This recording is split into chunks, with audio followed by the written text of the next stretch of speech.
Grandpa, Mommy said they'll handle your accounts. I handled my own. Hardware key for email, fresh passwords on a clean tablet, and a freeze at all 3 bureaus. Then I wrote one sentence to bring to dinner. Care without consent is control. I wouldn't raise my voice, just my standards. Grandpa, they're going to make you sign tonight. Sophia said it with her cheek near my shoulder, voice small, the kind of whisper that slips under doors. The hose in my hand drew a thin arc over the basil, and the dust lifted in a soft clay smell. The sky hadn't admitted the sun yet. Phoenix holds its breath before the heat arrives. I turned off the spigot and listened to the quiet, the far scrape of a truck on Camelback Road, the drip from the hose into the dirt. "Slow down," I said, the teacher in me surfacing without permission. "Tell me who said it. Tell me when." She pressed her toes into the damp patch by the lemon tree. 12 years old and already the best listener in this family. "Last night," she said, "Mom said dinner on Saturday, 6 o'clock, just us. And Mark said there would be papers, like to make things easier. He said not to give you time because you get overwhelmed by the codes." "Codes," I repeated, like a word in a foreign language I used to teach. "I do not teach. I make lists." Sophia went on. "They wrote on the calendar in the kitchen. I was looking for my field trip slip, and I saw it. Dinner plus papers at 6. And a note at 4 that said carrier with a circle around it, and bank reset under that. I didn't tell them I saw. The desert light nudged the fence, making the wood go from slate to gold. My name is Christopher Hale. I spent 3 decades explaining variables to 7th graders in this city and learned that panic is the enemy of math and of mornings. My daughter Elena lives on the south side in the foothills. She is a kind woman with a tight jaw these days, hot summers and big bills. Her husband, Mark, carries a laptop everywhere like a badge, likes talking about apps that streamline life. My granddaughter Sophia has the same eyes my late wife had when she was about to tell the truth and didn't know whether the room could hold it. "What else did you hear?" I asked. Sophia traced a line in the damp dirt. "Mom said temporary guardianship and healthcare update like it was nothing. She said it is just in case. He signs, we help, no big deal. Mark said the bank would be easier if they were on the account and that the carrier could fix your messages so the codes come to his phone too, to make it faster. He said faster twice." She looked up. "Grandpa, I do not think it is faster for you." "No," I said, steady. "Faster belongs to people in a hurry." She watched me, testing whether I would shrink or stand. The air shifted. I could feel the day getting ready to be hot and unforgiving, and I thought about water, how you store it before you need it. "Thank you," I told her. "Can you tell me exactly what the calendar said, like you are reading it again? The marks, the words." She recited, careful, the way we practiced spelling when she was little. "Sat 6 p.m., dinner plus papers. A heart next to just us. Then, under it, carrier 4 in a circle. And bank reset with 2 lines under it." She glanced at my face, checking for anger. I gave her calm instead. Inside, my small kitchen was the same as always. A notepad on the counter, a pencil where it belonged, the morning news murmuring from the radio with the volume low. I wrote what she said in my own print, blocky, legible, the kind a clerk likes when a copy matters. Names, times, words. I dated the page and drew a box around the line that said, "Faster belongs to people in a hurry." I have learned that if you name a thing, it cannot move without you seeing it. "I am going to take care of this," I said, "today. I will be kind, I will also be clear." Sophia nodded, relief and worry tacking themselves together on her face. She went to rinse her feet at the spigot, humming the field trip song. I stood by the counter with the list and the pencil and the light finally crossing the floor, and that is when my phone trembled against the wood. "Your SIM will be activated this afternoon. Stories grow richer when shared. Pass this one along if it meant something to you." The text wasn't a warning, it was a clock already running. I put the phone face down and opened my laptop. No news sites, no email, straight to the bank, security and privacy, recent activity. The page loaded with the cool indifference of a ledger. One line sat near the top, new device sign-in attempt blocked. Estimated location, Roosevelt Row, Phoenix. Browser, Chrome on Mac. Timestamp, 7:42 p.m. last night. Roosevelt Row is where Mark parks himself with a latte and a charger. That's not proof, I told myself. It's a pattern. I wrote the time in my notebook, underlined it once. Patterns become proof when they repeat. Another entry glowed in yellow. Password reset requested, not completed. The bank had sent a link to my email at 7:43 p.m. I never tapped it. I scrolled further. A second new device attempt at 7:45 p.m., blocked by two-factor. A small blue note said, SMS challenge sent, not answered. Faster, I heard Sophia say in my head. Faster belongs to people in a hurry. I'm not in a hurry. I measure twice. My phone buzzed again. A text from Elena. Saturday at 6, still good? Just us. Don't bring anything, we've got dinner covered. A smiley face blinked back like a sticker on a fragile box. I typed, confirmed, see you then. I did not add questions.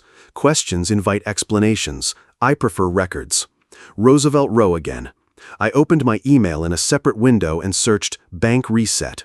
The bank's alert sat where the log said it would. Right under it, a message from my mobile carrier, time-stamped 7:39 p.m. We received your request to change SIM service. If you did not request this, visit a store or call us immediately. I had not called, yet. I made a short list on the same page as the calendar notes. Bank, print device activity. Carrier, in person, set passphrase, lock port out. Lawyer, find elder law, Monday if not today. I stood, grabbed my wallet, and checked the folder where I keep IDs. Driver license, passport card, social security card, old habits from field trip chaperone days. People take you seriously when you have what they need before they ask. On the way to the door, I stopped by the hall closet and took a narrow manila envelope, empty. You don't bring arguments to a counter like this. You bring envelopes. Sophia drifted into the kitchen, hair damp from a quick shower, backpack already slung on one shoulder. Are you going somewhere? She asked. I am running an errand, I said. Before school, I can drive you then. I'll go. She nodded, watching my face the way kids read weather. Is it about the carrier text? It is about keeping my number, mine, I said, and my name. She exhaled like she'd been holding it since dawn. Okay. We were in the car 2 minutes later. The heat hadn't started its climb, and Camelback Road was still polite. I dropped her in the loop at school, told her I'd be at pickup on time. She squeezed my hand before she got out, a quick pulse of trust, then disappeared through the glass doors. Back home, I printed the bank's recent activity and the carrier's email. The printer made its unhurried path across the page. I wrote the date and my initials at the bottom corners, old teacher reflex. If a paper leaves my house, it does not leave without context.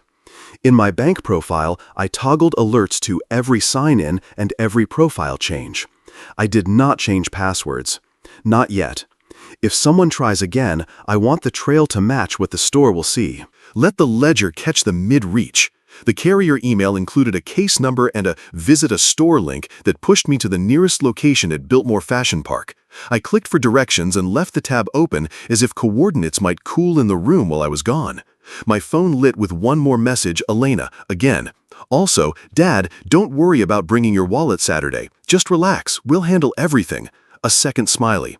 I stared at it long enough to understand that someone who plans to handle everything does not want me to handle anything. I placed the printed sheets, the notebook page, and my IDs into the manila envelope and slid it into my canvas bag. I set a glass of water on the counter for later, then poured it down the sink. Later belongs to people who assume there will be time. I locked the door, felt the click, and carried my list to the car. The map on my phone drew a blue line to Biltmore. I didn't call the carrier. I wanted to be a face with a name and a driver license, not a voice on hold. The SIM text had started the clock. I was going to stop it with a phrase pass no one else could say. I turned the key and pulled into traffic, the route to Biltmore glowing on the screen. Biltmore Fashion Park opened at 10. I walked straight to the carrier store, set my driver license on the counter, and gave my name. I need to lock my number, cancel any port out, and add a verbal passphrase. No changes unless I'm here with ID, I said. The manager's badge read, Tasha Nguyen. She pulled up my account. Did you request a SIM change last night? No. Okay, there's an online port out request pending, scheduled window 4 p.m. today. 4 p.m., exactly what Sophia saw on the calendar, carrier 4. Cancel it, freeze the line, and note the account, I said. We moved quickly. First, I created a new account PIN. Then a verbal passphrase, one sentence only I would remember, added to the profile for any phone support. Tasha enabled number lock, their port-out freeze, and a no remote SIM change flag to block eSIM swaps from unknown devices. Finally, she added hard notes. Primary only. No changes via app, chat, phone without in-person ID plus correct verbal passphrase. Do not assist third parties. Treat port-out attempts as fraud. Customer prefers in-store only. She opened a fraud ticket for the attempted port. Case ID CF21984, she said, printing the confirmation. I've canceled the request and marked it unauthorized. You'll get an email shortly. I asked for printed recent activity and a copy of the account notes with today's date and her employee ID. She signed both pages, employee ID TN4829. I initialed the bottom corners and slid everything into my manila envelope. Anything else? She asked. Confirm this. If someone tries to move my number at 4 p.m., the lock stops it. It will, she said. Number lock is on, and if anyone calls, they won't get past the passphrase. Good. I snapped a photo of the Case ID page. Redundancy never hurts. Tasha added one more alert to ping the store if there's another attempt. If you receive texts about SIM activation, don't click links, come in or call us and use your passphrase. I'll come in, I said. Thank you, Miss Moyen. She nodded. You came at the right time. Most people come after the number's gone. I checked the time on the screen behind her, 10:23 a.m. I wrote it in my notebook, then walked out. No small talk, no detours. The air outside was already warming. I didn't call the bank from the parking lot. I prefer a corded line and a quiet room. At home, I set the envelope on the counter, placed the printed carrier email beneath the case confirmation, and lined up my debit card for the number on the back. I picked up the landline, dialed the fraud department, and waited for the click. The landline clicked, then a human voice, calm, precise. Fraud department, this is Priya. May I have your name? Christopher Hale, I said. I'm calling from my home phone. I need to lock down my accounts and preserve evidence. Understood. Let's verify without texting, she said. I'll place a callback to this number on file. Answer with your name and birth month. The phone rang immediately. I answered, gave the month, and she came back on. Verified. What's going on? Blocked new device attempts last night, a password reset I didn't request, and a carrier port-out scheduled today that I've already canceled in person. I suspect someone intends to intercept two-factor codes. Priya's tone didn't wobble. We'll do 3 things: reduce risk, increase visibility, and document. First, we'll add a phone verbal password for any telephone banking. Choose a phrase. Don't use family names. I gave her a sentence. She repeated it once, spelled it back, and confirmed it was required on every call. Before any change, no exceptions. Next, she said, transfers. I can disable instant person-to-person payments and lower external transfer limits to near 0 for now. We'll also require branch approval for new payees. Do it, I said. Done. I'm setting alerts to maximum every sign-in, every profile edit, every transfer, every failed login. You'll get email and push. Do you want a secondary email just for alerts? Yes. I gave her the one I keep only for banks. Good. I'm adding hard notes to your profile. No changes via phone or chat. Customer prefers in-branch with ID and verbal password. Treat third-party requests as suspicious. Escalate to fraud. Please create a fraud case to hold last night's events. Opening one now, she said. Bank fraud case F57311. She read back what she saw. 2 blocked new device attempts, a password reset link sent but unused, no successful logins from unknown devices. For device fingerprints and IP detail, we'll need you in branch. Midtown is best for prints. Today, I said, I can book you for 11:45 at the Midtown branch, Central Avenue. Bring photo ID and any carrier documentation. We'll print the security timeline, device IDs, and add them to the case. I looked at the envelope on my counter.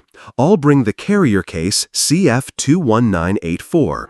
Perfect. "One more thing," she said. Two-step verification right now you're on SMS. I can flip you to app-based verification for online banking, so texts aren't useful even if someone moves your number. For transactions we can't do with the app, we'll require a voice callback to this landline. Switch it, I said. Switched. You'll see a prompt to enroll the Authenticator app at your next login. Don't do it until after your branch printouts so our timeline stays intact. After the appointment, change your password from a clean device and enroll the app. Understood. Priya paused. Mr. Hale, has anyone in your family talked to you about signing documents to make things easier? The question was surgical, not nosy. Yes, I said. There's talk of temporary guardianship and healthcare updates at a family dinner. I'm documenting, not arguing. Good, she said. I'm adding a note. Client is preserving evidence for potential exploitation concern. If anyone attempts to call on your behalf, we will not discuss your account. I heard typing. Appointment confirmed at 11:45. A banker named Daniel will meet you. He'll print logs, witness your signature on the case packet, and scan your carrier papers into our file. Thank you, Priya. One last recommendation, she said.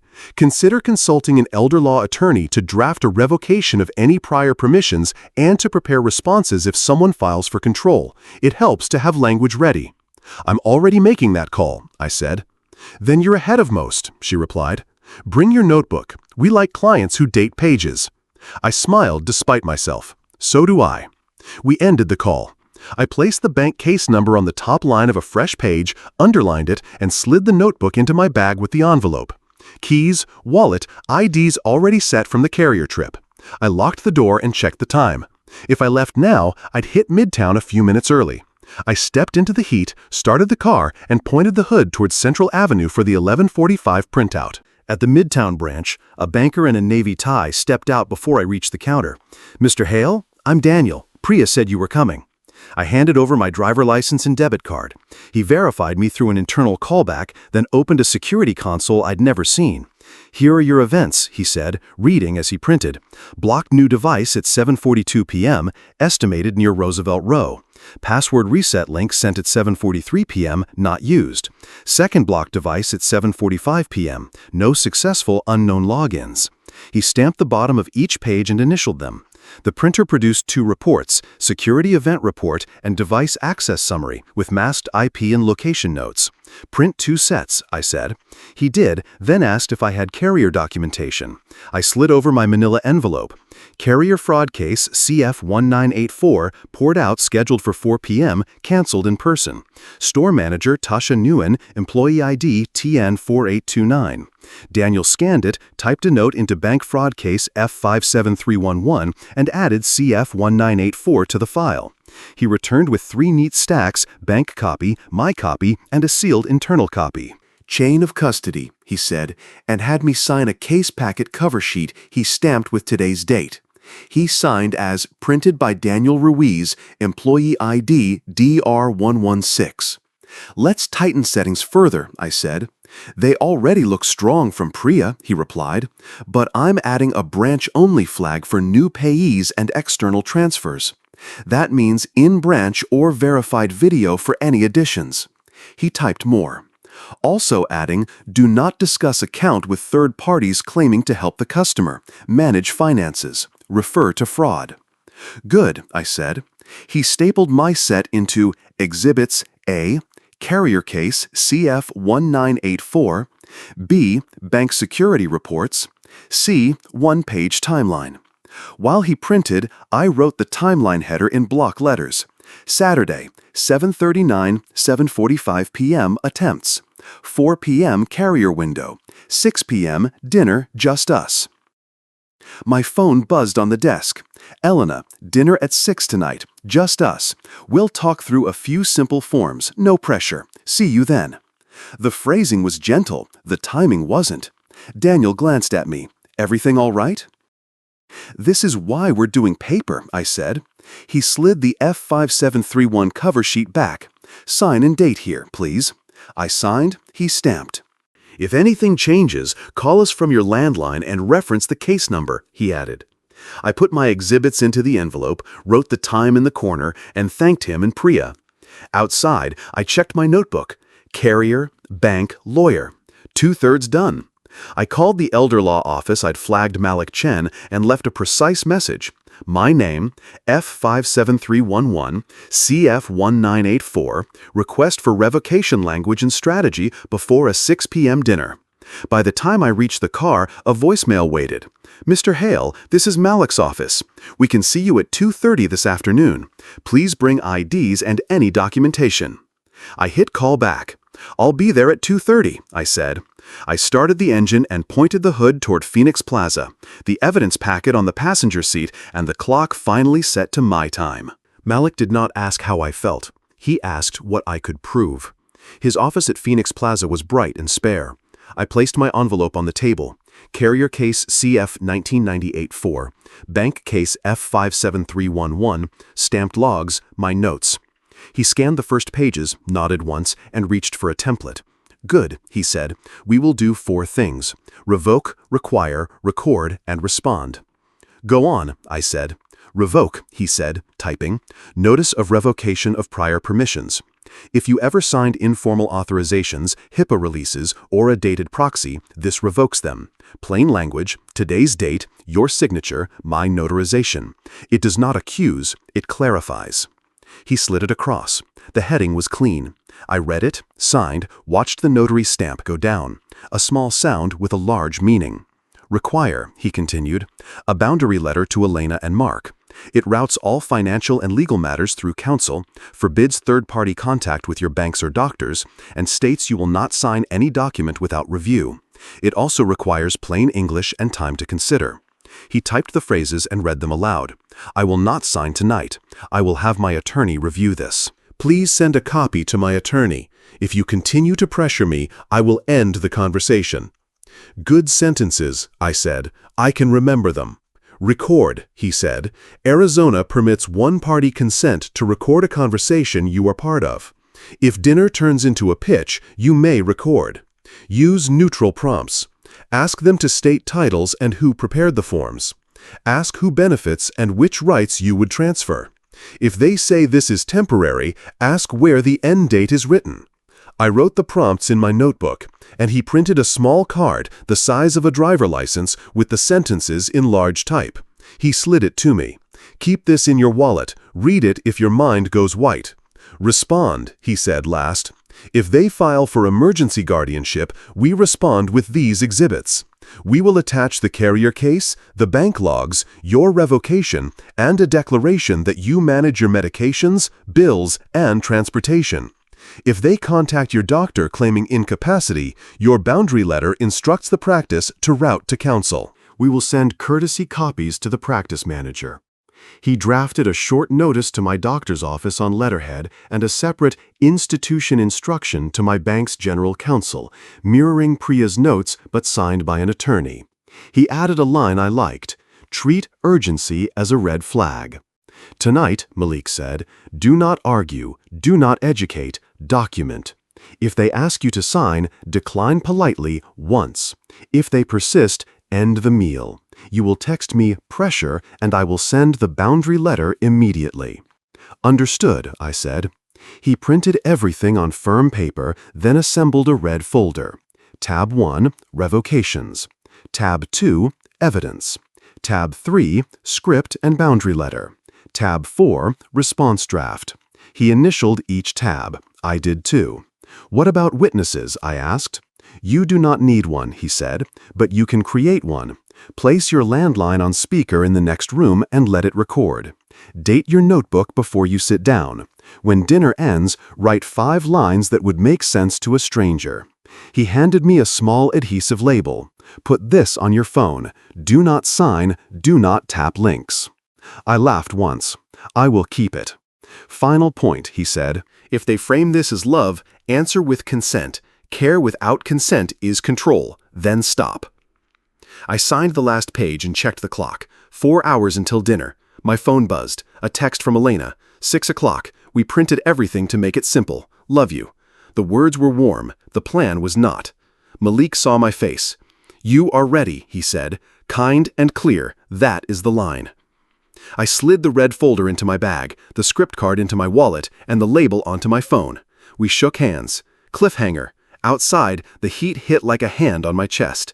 I set an alarm for 5:30, wrote the word consent at the top of a fresh page, and headed home to place the landline where it could hear. I worked the checklist, not my nerves. Credit first. I froze my files at Equifax, Experian, and TransUnion, then set a fraud alert. I opted out of pre-screened credit offers. Check systems, 2 security freeze filed. Each confirmation number went into my notebook with the time beside it.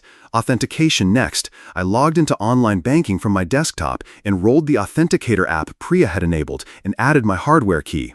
I printed backup codes, folded them into a plain envelope, and taped it under a desk drawer. I left SMS off. If someone moved my phone number, they'd get nothing useful. Money posture. I opened a new internal savings sub-account with no external transfer links and moved a portion of my balance there. Branch-only access flag applied. Inconvenient on purpose. Documents. I copied the carrier case, bank logs, and revocation. One set went into the red folder, one set into my home safe, one set into a sealed envelope I slid under a stack of tax returns. I emailed scanned PDFs to myself and to Malik with the subject F5731 Exhibits, timestamp. Tools. I set a shortcut on my phone, triple-press the side button starts voice memos. I charged a small key fob recorder and clipped it inside my shirt pocket. One-party consent was confirmed, redundancy was respect for reality. They called it dinner. I called it a reading test. "Dad," Elena said at the door, voice warm, eyes busy. The house smelled like takeout and new paper. Mark appeared with a tray and a smile that didn't touch the corners.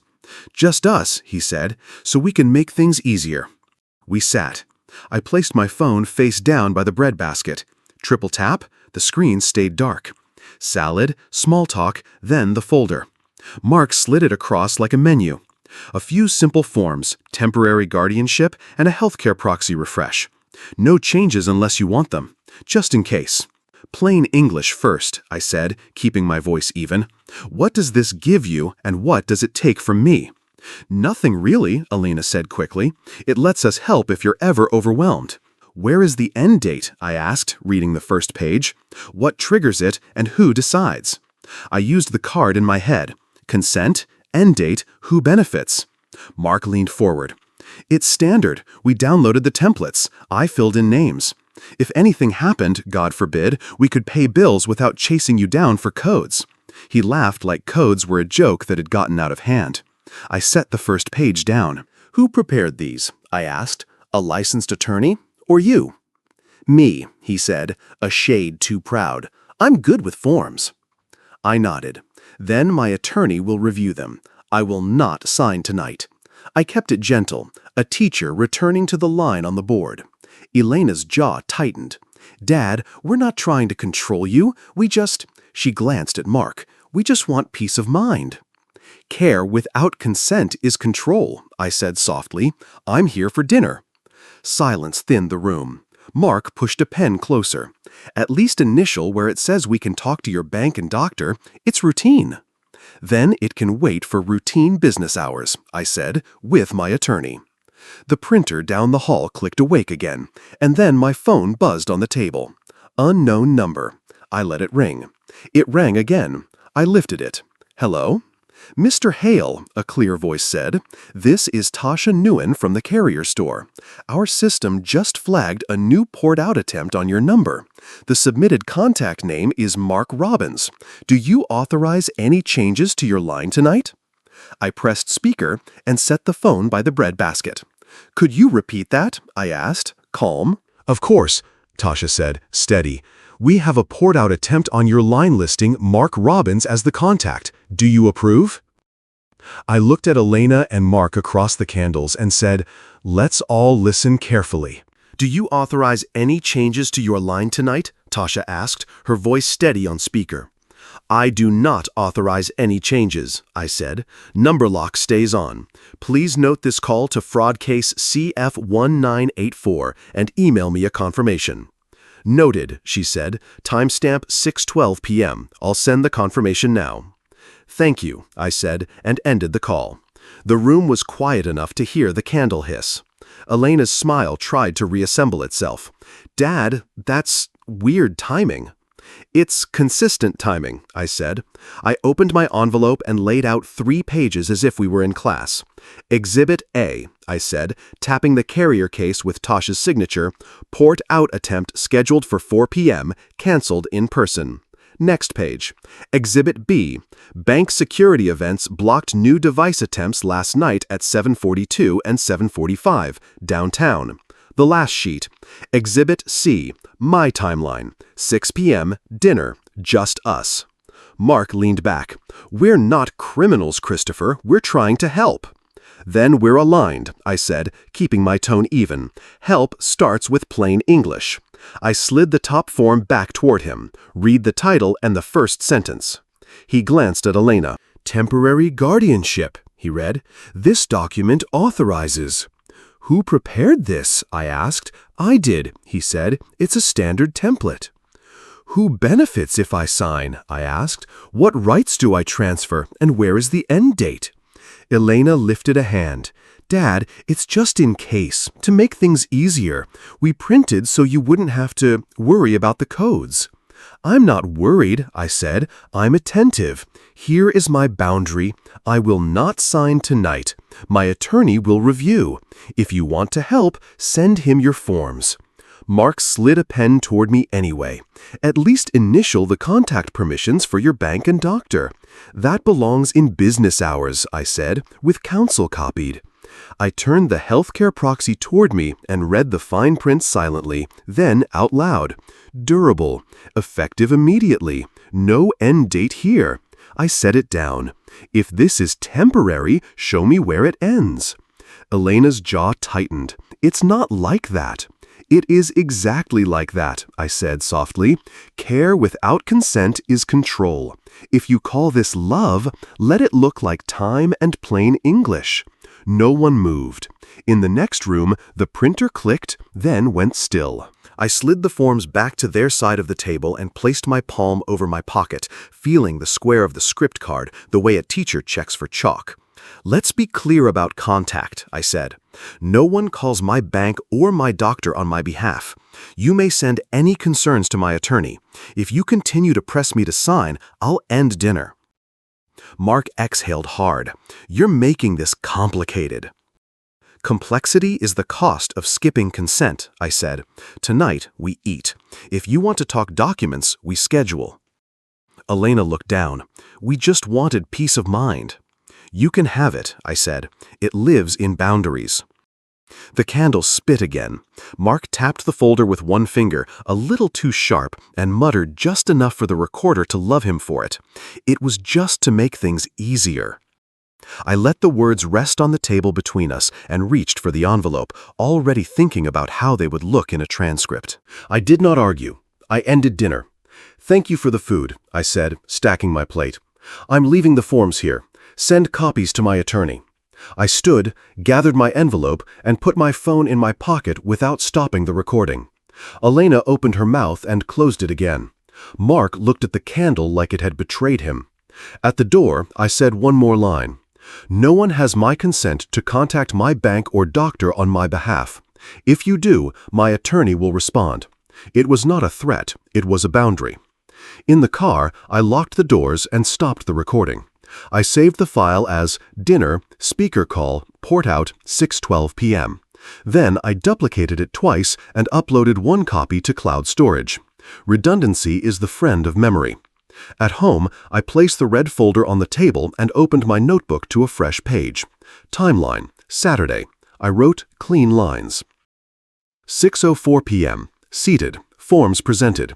Titles, Temporary Guardianship, Healthcare Proxy.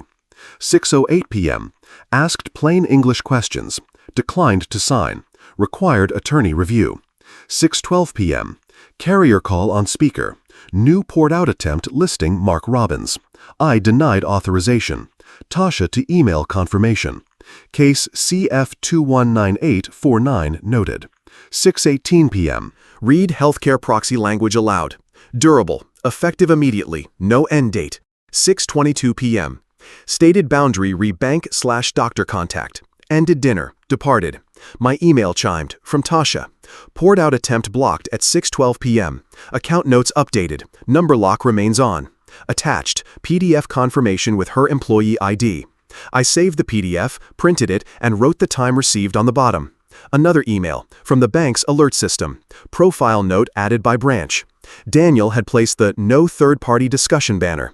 I saved that too. I opened a new message to Malik. Subject, evidence from dinner audio plus carrier confirmation. I attached the audio file, the Tasha PDF, photos of the forms covers, and my timeline. I wrote 3 sentences. Forms presented. I declined. Required attorney review. Carrier confirmed fresh poured-out attempt naming Mark on speaker. Audio and documents attached. Please advise next steps. I copied Priya with just the carrier PDF and my timeline. She replied in minutes. Received. Added to F57311. Thank you for clean timestamps. I backed up the audio to a flash drive and labeled it with tape. Dinner, 6:12, speaker call. The label was crooked, the meaning was straight. My phone buzzed. Malik. Received. Good documentation. File at opening tomorrow AM, notice of representation, boundary letter dispatch, and a preemptive objection to any ex parte guardianship. Call me at 8:30. I texted back one word. Confirmed. I put the notebook, the carrier email, and the flash drive into the red folder, then made tea I did not taste. Before bed, I wrote 5 lines like Malik had asked, simple sentences a stranger could follow. I slept with the landline on the nightstand and the phone face down. When I woke, the desert sky was clean and early. I checked my list. Carrier, bank, lawyer. All 3 lived on paper now. I picked up the landline at 8:30 and dialed Malik. We're filing in 30 minutes, he said. Bring your ID. We will add your signature to the packet and call APS. Malik's conference room smelled like toner and citrus. The red folder lay open between us. He pointed to the top sheet. Notice of representation. This tells anyone, banks, doctors, your family, that legal communication goes through me. I signed and watched his assistant stamp it with today's date. Next, he said, boundary letters. 2 versions, one to Elena and Mark, one to institutions. The family letter was short and specific. I will not sign documents without attorney review. Do not contact my bank or doctor on my behalf. All financial and medical inquiries must go through counsel. If you pressure me, I will end the conversation. He read each line aloud. I initialed each paragraph and signed the bottom. The institutional letter went to the bank's general counsel and to my primary care practice manager. It mirrored Priya's notes but wore law firm letterhead. Treat urgency as a red flag, Malik said, underlining the sentence. Route any third-party claims about Mr. Hale's capacity to counsel. Do not act on them. He slid another packet forward. Objection to any ex-parte petition for temporary guardianship. It was a mouthful, but the meaning was plain. We objected to anyone attempting to get control without notice, and we attached exhibits, my revocation, the carrier case CF1984, bank case F57311, the printed timeline, and a short declaration from me. The declaration was simple. I manage my medications, bills, and transportation. I prefer in-branch banking. I teach my granddaughter how to water a garden before the heat. I had signed it last night. Today, he notarized it. APS, Malik said next. We file an intake for suspected financial exploitation of a vulnerable adult. You are independent, but the conduct still qualifies for review. He put the state website on the screen and dialed the local number. You may speak. I will stay on. A clear voice answered. Adult Protective Services. This is Jordan McKay. I gave my name, the events, and the dates. Jordan asked short, respectful questions. Do you feel safe at home? Yes. Do you want your family notified? Not yet. Do you have evidence? Yes. Cases CF1984 and F57311, audio from the dinner, timeline. Please email the packet to aps.intake@azdes.gov, Jordan said. Your intake number is A1187. We will review and may contact you or the parties involved. Malik nodded. Thank you, Jordan. We hung up. Malik checked his watch. Clerk opens in 5. He sent an e-filed objection with exhibits and printed stamped copies for me. He also emailed the boundary letter to Elena and Mark with a subject line that did not blink. Representation notice, please direct all matters to counsel. My phone buzzed 10 minutes later. A court clerk's email hit my inbox. Maricopa County Superior Court, Probate Division hearing set for this afternoon at 2:15 p.m. Judge Alicia Romero. They filed, Malik said, tapping the screen. Emergency petition. Good, we're ahead of it. He handed me a slim folder for the courthouse, one copy of each exhibit, my declaration, and a one-page statement of my daily routine. Plain English, he said, no speeches.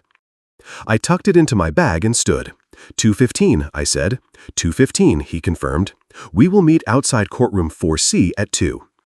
I walked out into the noon heat, dialed Sophia to say I would miss pickup, and pointed the car toward Jefferson Street. Courtroom 4C was cool and unsentimental. Malik set the slim folder on counsel table and whispered, "Plain English. Answer only the question asked." I nodded. Elena and Mark sat 2 rows back with a man in a gray suit I did not know. Elena's hands were tight in her lap. Mark stared at the table edge like it owed him something. Judge Alicia Romero took the bench, read the caption, and looked over her glasses. Petitioners seek temporary guardianship of Mr. Hale. Grounds alleged, memory concerns, and difficulty managing finances. She turned to their lawyer. Counsel, proceed. He spoke about peace of mind and codes and making things easier. He said I had been overwhelmed and confused. He had no dates. Malik stood. Your Honor, we object and submit Exhibits 1 through 6. He placed them on the lectern of order.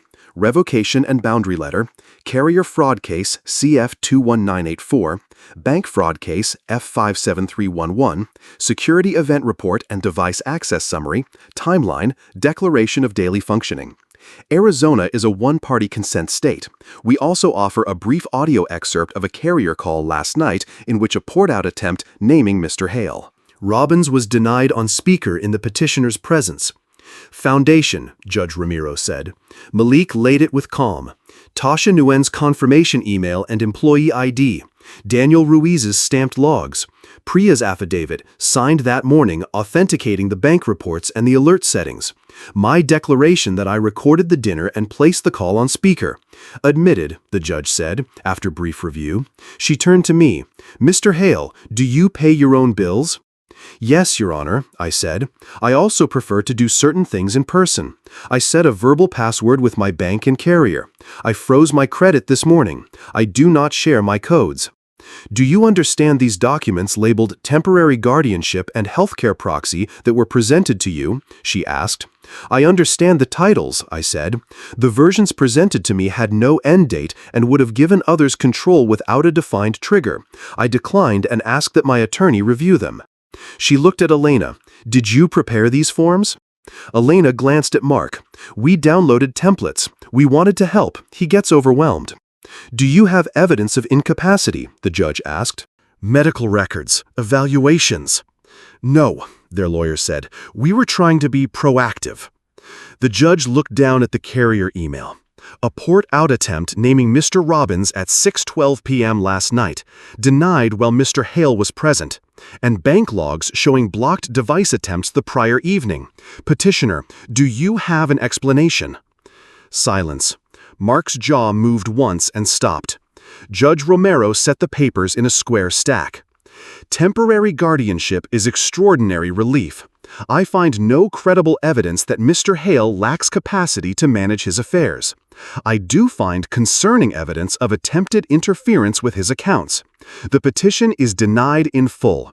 Petitioners are admonished that further attempts to access Mr. Hale's financial or medical information without consent may be referred to Adult Protective Services. Her gavel did not strike. Her voice was enough.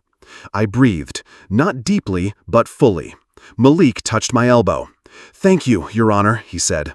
We gathered our papers with the efficiency of people who have done this before. On our way out, Elena stared at the floor. Mark kept his eyes on the wall. I did not look for anything in their faces. I had brought enough to look at. In the hallway, Malik said, "We'll follow with confirmation letters this afternoon," and the courtroom door closed behind us with a soft, decisive click. After the ruling, Malik and I walked into the heat with a list: stabilize, separate, simplify. At Desert Financial, I thanked Daniel, then opened a fresh checking account with a new number and card.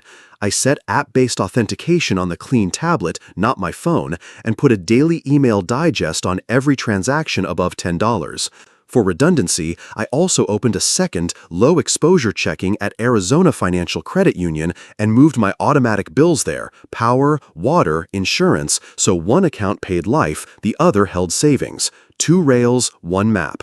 Priya's email arrived while I was still at the desk. F57311 updated. Branch-only flags confirmed. Read-only online access available for a third party if you choose. I did choose, but on my terms. That afternoon, I met Rebecca Torres, a daily money manager recommended through AADM. We sat in a quiet corner of a midtown office. "Scope is everything," she said, sliding me a 1-page summary. "Read-only access to your statements. We reconcile, flag anomalies, prepare a monthly report. We do not move money. You sign every payment. Plain English, my language." We set rules in ink. Read-only bank and credit union credentials created together, stored in a sealed envelope I initialed. Monthly reconciliation meeting, in person or video, the first Tuesday. PDF report delivered the same day. Any vendor changes or payee additions require my signature and an email to my attorney. No after-hours decisions. I signed the service agreement and wrote the first Tuesday on my calendar. Rebecca handed me a slim blue binder labeled Monthly Reports and a reminder I liked. Slow is safe. Back at home, I updated my billers to the Arizona Financial account and turned off paperless just for this quarter. I want envelopes while I reset habits. I created a folder on my desktop, Reports, Year and Month in the title. Then I put the blue binder and the red legal folder side by side on the shelf. Money and law, each with their color. An alert pinged, USPS informed delivery. I took out 2 certified mail envelopes and set them on the desk. Malik had already e-filed his letters. Mine needed to be mine. I opened a new document and typed the first line slowly, exactly as we drafted. "Dear Elena and Mark." I paused, then added the next steady and simple. "I will not sign any document without my attorney's review. Please route all financial and medical matters through counsel. Do not contact my bank or doctor on my behalf." The cursor blinked, patient. I printed 2 copies on firm paper and set the envelopes beside the laptop. I looked at the clock, reached for a pen, and began writing the last paragraph I knew I had to say out loud and on paper. I kept the letters short enough to fit on 1 page and long enough to leave no doubt. "Dear Elena and Mark, I love you. I will not sign any document without my attorney's review. Please route all financial and medical matters through counsel. Do not contact my bank or doctor on my behalf. I will end any conversation that pressures me to sign. Visits are welcome. We will not discuss my finances at family gatherings. Kind and clear, Christopher." I printed, signed, and dated 2 copies. I attached Malik's notice of representation and my revocation. I wrote the certified mail numbers in my notebook, then walked the envelopes to the post office. The clerk stamped both receipts. I taped the tracking slips to the notebook page and wrote the time. Back home, I sent the same letter by email, PDF attached, read receipts on. Subject line, boundaries and representation. The replies arrived in the order I expected. Mark, got it. Elena, we love you. Then a second from her, softer and edged at once. Can we talk tonight? Just us, no lawyers? I answered with a single line I had practiced. Please direct any legal or financial matters to my attorney. Looking forward to family time when we're ready. I printed all 3 emails and filed them under boundaries. Malik sent confirmation that his institutional letters were delivered. My primary care practice manager and the bank's general counsel both acknowledged receipt and added flags to their systems. APS emailed an intake update A11870 under review. They would contact me if they needed anything more.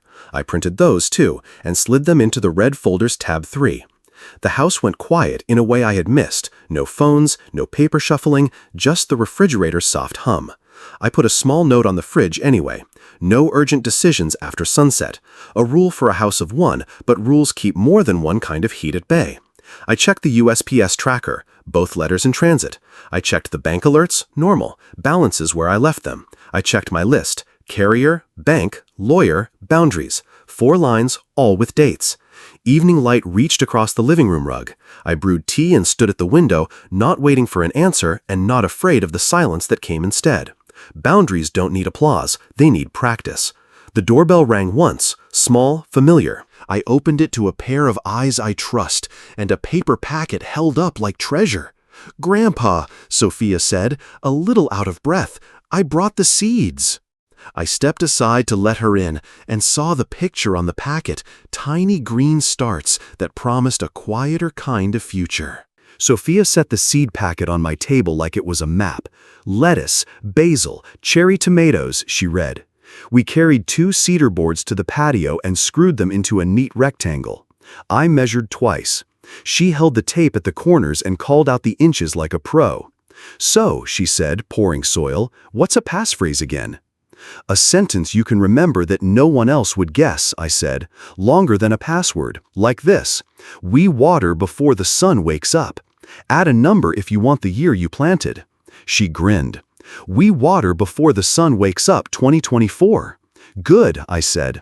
"Never reuse it, don't share it, and when anyone tells you to hurry, slow down first." We mixed in compost. I showed her the hardware security key, small, plain. "This is like a metal gate for an account," I said. "If someone steals your number, the gate still won't open. Keep the key somewhere separate from the computer, like a shed key, not on the house ring." She nodded. "So 2 locks?" "2 locks," I said, "and a fence." I tapped the raised bed. "Spacing the seedlings is like giving a counts room, no tangles." We laid a string grid and dropped seeds at every intersection. Sophia pressed each one in with a fingertip. "Do I need a passphrase too?" "For your email," I said, "pick a sentence from your favorite book. Change 2 words, make it yours." She thought, then whispered one to test the shape. It was good. I wrote 3 rules on a card and handed it to her. "Slow is safe. Ask for plain English. Call me." We set a watering plan. 5 minutes at dawn, 2 at dusk when it's hot.